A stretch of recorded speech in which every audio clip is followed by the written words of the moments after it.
सोनभद्र में विधानसभा चुनाव के 7वें चरण में 7 मार्च को मतदान होंगे, जिसके लिए तमाम नेता अपने अंदाज में चुनाव प्रचार कर रहे हैं और जनता को लुभाने की कोशिश कर रहे हैं। लेकिन यहां के रॉबर्ट्सगंज सीट से बीजेपी के विधायक और प्रत्याशी भूपेश चौबे का एक अलग ही अंदाज देखने को मिला। चुनाव प्रचार के दौरान भूपेश चौबे ने कुर्सी पर खड़े होकर अपना कान पकड़ लिया। इसके बाद उन्होंने कुर्सी पर ही उठक बैठक करते हुए 5 साल के उनके इस गलतियों के लिए जनता से माफी मांगी। बता दें, बीजेपी उम्मीदवार भूपेश चौबे ने कुर्सी पर खड़े होकर दोनों कान पकड़ कर उनसे हुई गलतियों की माफी मांगी। भूपेश चौबे ने कहा कि जिस तरह से 2017 के चुनाव में आप सभी देववतु कार्यकर्ताओं ने अपना आशीर्वाद दिया, उसी तरह इस बार भी अपना आशीर्वाद दिए।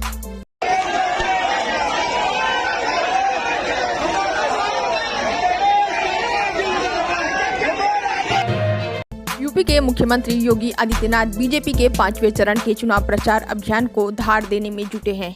इसी क्रम में आज उन्होंने अमेठी के तिलोई विधानसभा में एक रैली को संबोधित करते हुए सपा और बसपा के साथ ही कांग्रेस पर भी जमकर निशाना साधा। समाजवादी पार्टी को आड़े हाथ लेते हुए सीएम योगी आदित्यनाथ ने किसानों को कर्जा माफी का वादा किया।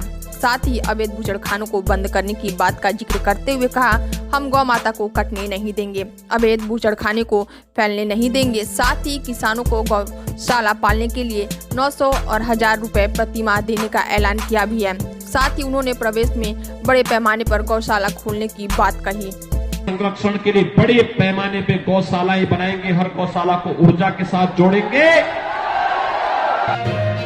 दिल्ली के सर्वोदय कन्या विद्यालय में आत्मरक्षा, मार्शल आर्ट और स्पोर्ट्स विश्व आत्मरक्षा के नए नए गुण सिखाए जा रहे हैं। अंतर्राष्ट्रीय कोच श्री तेजवीर सिंह के तत्वाधान में राष्ट्रीय खिलाड़ी व कोच संगीता मानचंद्र, श्रीमती सुमन, किरण सिंह, अंजलि सिंह, सिमरन सिंह इस शिविर में लगभग 15 से 20 स्कूलों में प्रशिक्षण दे रहे हैं। बताते चले आपको कि तकरीबन 99% मामलों में परिचय और करीबी ही आपकी सुरक्षा का खिलवाड़ करते हैं, जिसका मुंहतोड़ जवाब देने में कभी भी कमजोर ना पड़े। और इसे मार्शल आर्ट व स्पोर्ट्स की टीम ने बताया कि आत्मरक्षा के लिए हमेशा सजग और जागरूक बने रहना जरूरी है। यह प्रशिक्षण बाहरी क्षेत्र रोहिणी सेक्टर 1, 2, 3, 4 और 5, 6, 7, 8 के साथ साथ 11 और 24 प्रशांत विहार, सरस्वती विहार, सेक्टर 1, शरद निकेतन, हैदरपुर, आदर्श नगर, शालीमार बाग, मॉडर्न टाउन 1, राणा प्रताप सर्वोदय कन्या विद्यालय रिठाला, इन स्कूलों में कम से कम कई हजार छात्र प्रशिक्षण ले रही हैं, नए नए